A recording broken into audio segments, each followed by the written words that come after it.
not to touch you or anything of that nature. We're going to use this extend limb as our form of fulcrum of control. And we're going to learn hand weaving, right?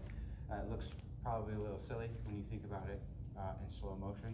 In slow motion, people will show it and they'll be like, whoa, right? And this looks silly, right? But when you do it at speed, you're doing this, right? You're literally moving the thing that's framing on you, changing the angle of it so it can't stop you coming in. Different variation, right?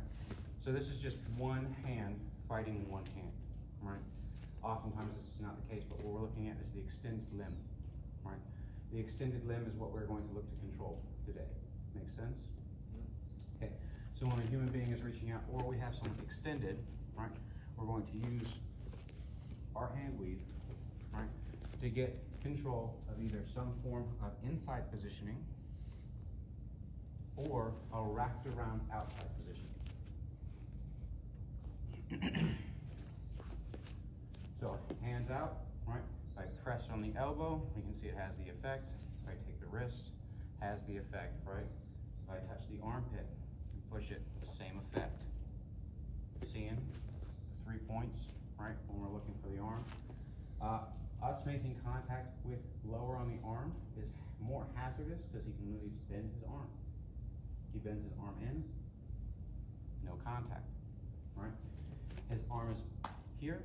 Can you bend your arm away from me? No, the contact's still there, right? Doesn't change anything. So preference when you do this, try to go past the elbow, right?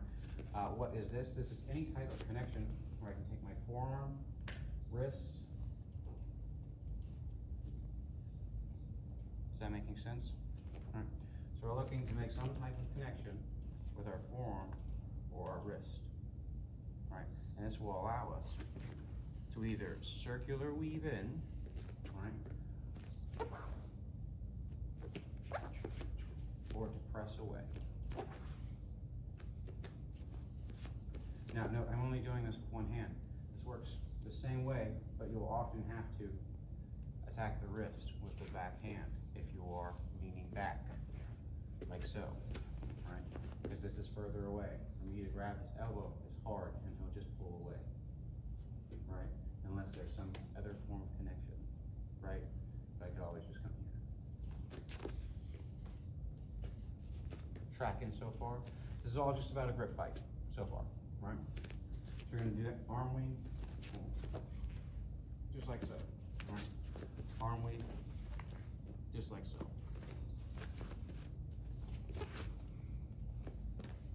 Tracking. I just want you to play with that for right now so we can address the long limb. Easy? All right, go. Okay. All right, so we saw that we can address this with a hand weave, right? Now we're gonna use our both hands, right? And he's gonna use both hands. He's gonna try to connect me, right? We see the same kind of connection that we can do from backhand, right? All these types of grip fighting that we're doing, we're using gross motor movements to address them. It's nothing small. I'm not doing this, right? These are small movements. They happen within a small space, right? We can use those things, but what we're going to use is gross motor movements.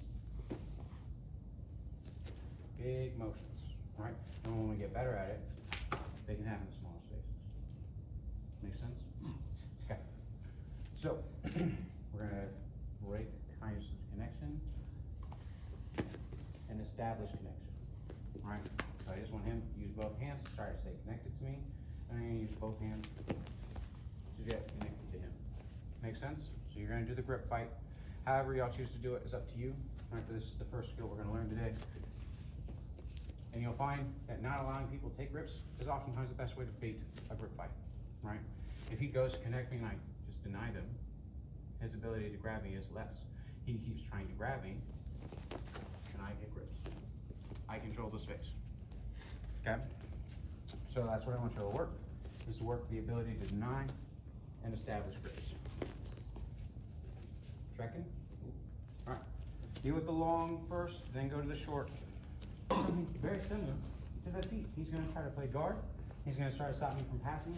I'm going to use my hands to be able to pummel into these types of inside positions. Right? My hands are where it starts, right? So my hands are going to be able to touch him. If my feet are able to touch him, I am also laying down. And that does not bode well for either of us when we stand the fuck up, right? So here I'm going to start to try to weave in a fashion. And again, remind yourself, he can always pull his leg back because I am not at the point of his knee, right? So the deeper that you get, the better the weave will work. Does that make sense? I tried to show you on something that was easier for most people to understand and manipulate, right? We understand hand fighting, right? We do it as kids, we grow up, we learn, right? How many times have you ever done this with someone's legs? Only probably when actually grappling, right? So, what we're going to do is we're going to weave into some people's leg space, right? Whether that is the inside positioning, opening us to split them, right? So we can just the outside positioning, so we can smash them. I don't really care, but this is just one of those skills we're going to show that it translates from standing to the supine position. Tracking? All right, go play. So just as we were dealing with the hands, right, we're going to go ankle, knee, and hip. These are our target zones when we're looking at controlling what we do with our hands, right? This is a type of hand weaving, right? That's an easy lockup, but why does this work? It's because I'm willing to wrap around it. That is not nice, is it? No. Right? So I want, right? Easy snap. But I can also take that and pass it through. Right? So we can obviously start from back here. But we have greater effect, right, on the body. Because if he pulls away, right while I'm doing this, I'm like, oh, wow, whoa, okay, now I'm pussyfooting around with my hands, right?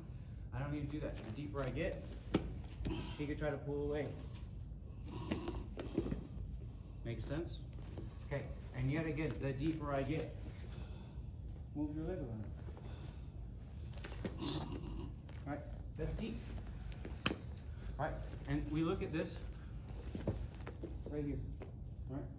I get to control both legs for the price of one limb. Move around.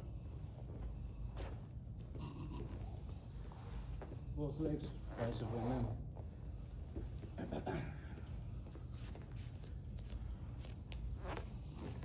Over here, you see I'm trying to control this with my shin right now. He's going to bring in front. Both legs, price of one limb. So, once you understand, right, where this could be, like what the game is, right, I understand if I start to take his foot out, like this, he has to pull it across to get it free, right? When it starts to go across, I can feed it across.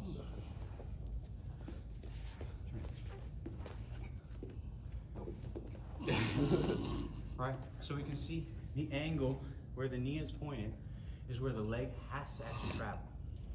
Move your leg that way. I'm that way. It doesn't go that way, right? If he extends his leg that way, same principles, right? Same thing's gonna apply, right? Where the knee points is often where the leg has to go. I know if I have this and he wants to pull away, where does his foot have to go? That way. He can always kick towards me, but that doesn't remove my ability to weave, right? His ability to retract is what removes my ability to weave. If I know this and I stay connected, right, while he's trying to pull away, this can feed into a higher level of control. Does that make sense? So just like, stand. Just like here, if his hand starts to pull away, right, if I'm able to stay connected while we do this, it develops into a higher level of control. From wrist to elbow. Yep, right. And then vice versa, he tries to pull away again for his upper body. I can either come to the top of the shoulder, right, or I can come to the under of the shoulder, right? Because the pulling motion doesn't move this away, it moves this away. How much does this travel in comparison to my wrist, right? So if I'm staying connected, right, he pulls away, right, he pulls away again. We can use these to develop, right? And we also understand how an arm moves, right? If I'm on the inside of this, he wants to come this direction, how does he have to do it? He can't travel through me, he has to go around. I know the direction he must travel, right, to accomplish the goal. He goes underneath my arm, right? These are all the same thing. If I'm here, he wants to get this off of him, right? How does he have to address it? He has to either extend my limb away from him, aka touching my shoulder, or he has to travel all the way out of the grip and past it. How does he do that? He turns away, right? And then he turns back into it. I know these things will have to occur for him to break the grip. Does that make sense? So when we're doing these hand weaving, right, we're looking for these moments that we can control and then capitalize on the body mechanics. We track him. Okay. Supine for me. So you saw how it was here, right? Now that I'm in his guard, close your guard up and all that kind of stuff. If he tries to take me to the ground, right, breaks my posture and all that, right? This is where another form of hand weaving, right, becomes super important. I need the ability to be able to free my hands, right, or to be able to drive my weight and use my hands, right? So this type of manipulation becomes far more valuable. Are we tracking? Right? The same thing occurs here. If I want to manipulate him,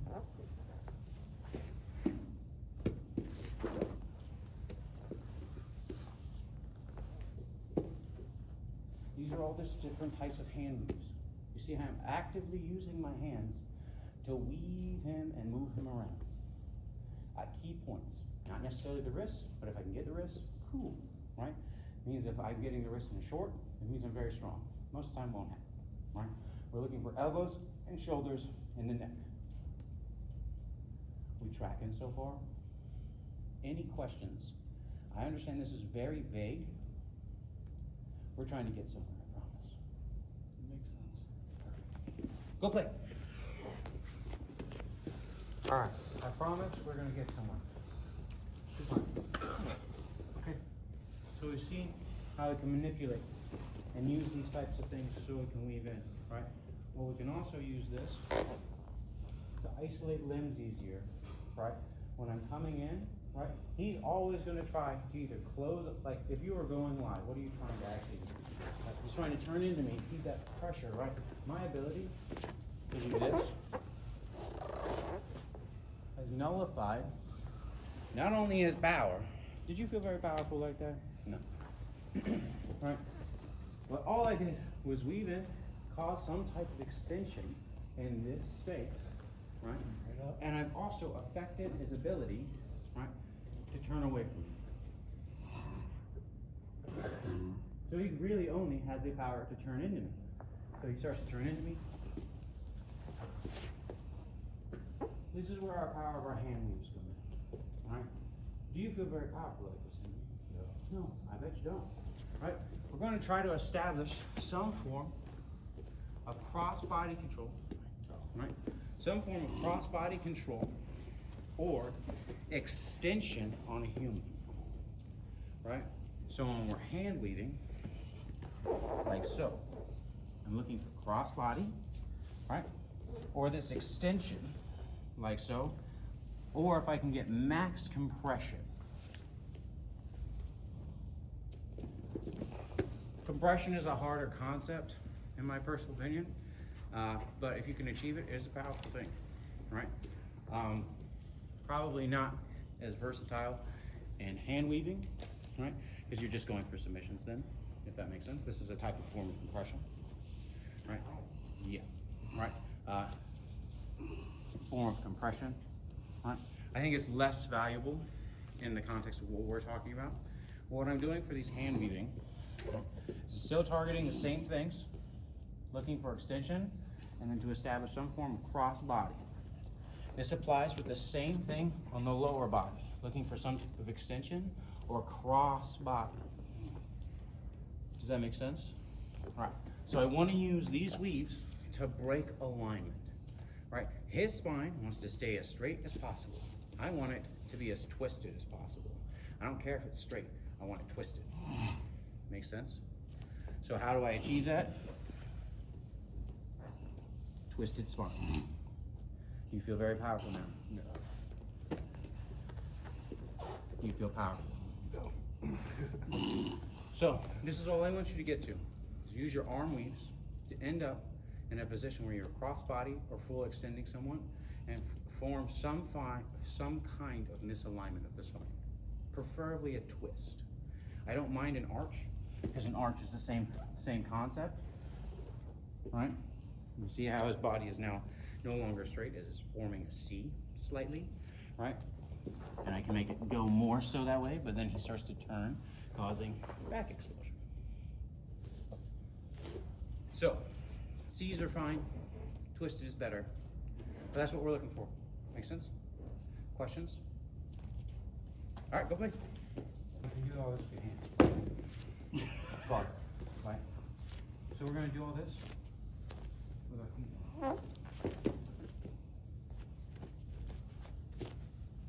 You see how I can match it? This type of leg pummeling, right, is important for passing, right? Even if I'm here and he's like trying to press me away and he starts to extend, my ability to lead and to come in is a powerful thing, right? It's very easy for humans to move their hands. I want you to do something hard today. I want you to move your feet, right?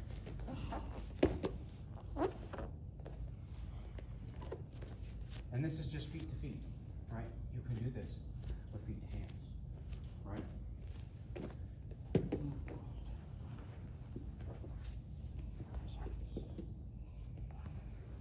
Your hands and your feet are interchangeable in what they can do and accomplish. Henry's down there rethinking life choices. So I want you to start feet to feet, but I want you to understand, anything you can do with your hands, you can do with your legs. They're literally just inverted. Right? If you ever look at your elbows and your knees, they're just backwards. Right? They're exact same. Same hands. Right? So I want you to do the same kind of things. Right? Controlling the person, doing your weaves, doing the same kind of smashing control, right? Or gaining that type of extension. Or go to your cross body control. Right? Tracking? Please don't kick each other in the face. Be nice to them. Go play.